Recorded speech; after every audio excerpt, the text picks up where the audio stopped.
Polis nga nagbaoy nakapiyansa na diri Force Benji Talisig. XFM Police Report. Police Report.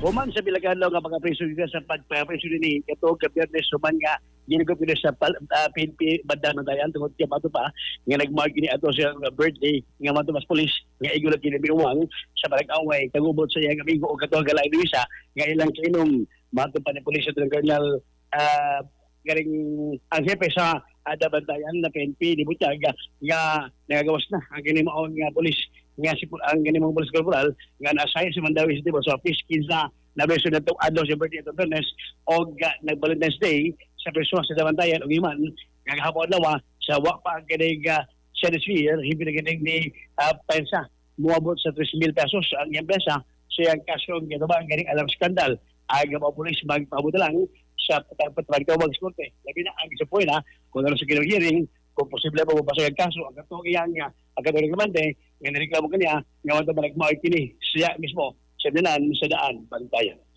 Update nga report sa Bantayan PNP kaswa pa magilimod gyapon sa pagkapas kanunay sa Santoon Herbal Owen magkataong tabang rebel nga tonton na mga gipag tabaos kilawasan iabag pagkaplas ang Santoon Herbal Well kini mo kini siya Strong Incorporated mapalit sa mga butika sa lugar.